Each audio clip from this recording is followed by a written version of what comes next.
अस्सलाम वालेकुम रहमतुल्लाहि वबरकातुहू। क्लास शशम आज हमारा तारीख़ का लेक्चर है और हम सबक पढ़ रहे हैं वादी सिंध की तहज़ीब।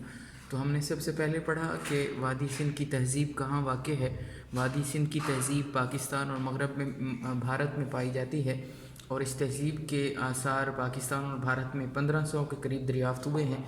पाकिस्तान में इसके जो अहम मराकज़ हैं वो हड़प्पा और मोहनजोदड़ो हैं। फिर उसके बाद हमने वादी सिंध की तहज़ीब के बारे में पढ़ा कि वादी सिंध के लोग जो हैं वो किस मज़हब से ताल्लुक़ रखते थे। तो हमने पढ़ा कि वादी सिंध की तहज़ीब के जो अहम शहर हैं उनसे ये मालूम नहीं हुआ कि वादी सिंध के लोग किस मज़हब की पैरोकार थे, लेकिन वहाँ पर बुतों की मूर्तियाँ भी मिली हैं और दरख्तों के बारे में भी जाना गया है कि वहाँ पर लोग दरख्तों की भी इबादत करते थे, बुत भी बनाते थे और जानवरों की तस्वीर भी मिली हैं। उसके बाद हमने पढ़ा कि वादी सिंध का मुआशरा जो है मुख्तलिफ़ हिस्सों में तकसीम था। अमीर लोगों के लिए बड़े बड़े घर होते थे और गरीब जो हैं वो छोटे घरों के अंदर रहते थे। तो यहाँ का मुआशरा मुख्तलिफ़ हिस्सों में तकसीम था। मर्द और औरतों में काम भी तकसीम थे। मर्द जो है वो खेती बाड़ी करते थे, तिजारत करते थे और सनत कारी का काम अंजाम देते थे। औरतें कपड़ा तैयार करती थीं, जानवरों की देखभाल करना उनका काम था। आज हम पढ़ रहे हैं रस्मुल ख़त। यहाँ से देखिएगा पेज नंबर 6 है रस्मुल ख़त। वादी सिंध के लोग लिख पढ़ सकते थे। उनका रस्मुल ख़त बहुत दिलचस्प और पेचीदा है। इस अहद में लिखने का एक आला निज़ाम वज़ा किया गया था जिसमें 400 अलामात थीं। इससे ताजिर, फ़ौजी और सियासी अफराद इस्तेमाल करते थे।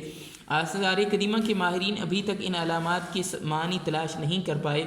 अलबत्ता बाज़ ने ख़याल ज़ाहिर किया है कि ये तहरीरें एक से ज़्यादा ज़बानों पर मुश्तमिल हैं। जब तक कोई माहिर इस तहज़ीब के रस्मुल ख़त और अल्फाज पढ़ नहीं लेता उस वक्त तक इस तहज़ीब के कई गोशे छुपे रहेंगे। ज़राअत यानी वादी सिंध में जो अहम पेशा था वो ज़राअत था। तो यहाँ से ज़राअत के बारे में बताया जा रहा है। ये ज़रा तफसीली सवाल नंबर 4 यहाँ से शुरू हो रहा है। आपने यहाँ से हाईलाइट करना है और पेज नंबर 7 की पहली 2 लाइनें भी हाईलाइट करनी है और तफसीली सवाल नंबर 4 पार्ट 1 लिखना है। ज़रा देखिए, इसमें वादी सिंध की ज़मीन ज़रखेज़ थी। ज़रखेज़ मतलब काबिल काश थी। इसकी दौलत का इन्हिसार ज़राअत और तिजारत पर था।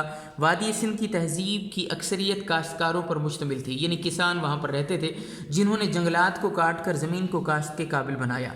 मौसमी बारिशों की वजह से यहाँ फसलें खूब होती थीं। काश्तकारी के लिए लोग दरियाओं पर पुश्ते बनाकर पानी रोक लेते थे। यहाँ की बस्तियों से फसलों के जो आसार मिले हैं उनकी बुनियाद पर कहा जा सकता है कि वादी सिंध में गेहूँ, बाजरा, जौ, दालें, मटर, ज्वार, तिल, चावल, लस्सी, सरसों और कपास पैदा होती थी। फलों में खजूर, खरबूजा और अंगूर के आसार मिले हैं। यहाँ तफसीली सवाल नंबर 4 पार्ट 1 यहाँ ख़त्म होगा। आगे देखिए, ज़रा इसको रीड करते हैं। पुरअमन मुआशरा। शहरों की खुदाई से बड़े हथियारों की बहुत कम तादाद मिली है। हुक्मरान भारी फ़ौज या पुलिस नहीं रखते थे। इनके अपने हम असर यानी हम ज़माना तहज़ीबों और हमसायों के साथ ताल्लुकात पुरअमन बुनियादों पर कायम थे। खुदाई के दौरान जो मामूली हथियार मिले हैं उनसे सिर्फ शिकार ही किया जा सकता था।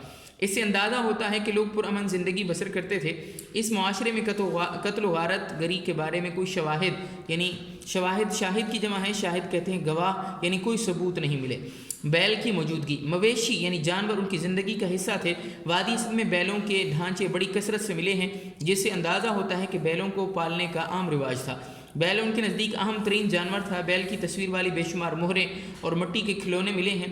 लोग बैल को बार बर्दारी मतलब वज़न उठाना, बार बर्दारी का मतलब होता है बोझ उठाना, वज़न उठाने के लिए भी इस्तेमाल करते थे। तिजारती सरगर्मियाँ। यहाँ से तफसीली सवाल नंबर 4 और पार्ट 2 शुरू होगा। आप इसको हाईलाइट करेंगे और अगले पेज की पहली लाइन तक हाईलाइट करके तफसीली सवाल नंबर 4 को ख़त्म कर देंगे। तो देखिए ज़रा, वादी सिंध के शहरों और देहातों के दरमियान ज़री अजनास और मादनियात की तिजारत होती थी। अंदरूनी तिजारत बैलगाड़ियों के ज़रिए होती थी। वज़न और पैमाइश के बाट भी मिले हैं जो चौकोर शक्ल के पत्थर के बने हुए हैं। यहाँ तफसीली सवाल नंबर 4 ख़त्म हो जाएगा और ये जो तफसीली सवाल नंबर 4 है आपने इसको लिख कर चेक करवाना है और अगर आपको कोई बात समझ ना आए तो आपने राब्ता रखना है। अस्सलाम वालेकुम रहमतुल्लाहि व बरकातुहू।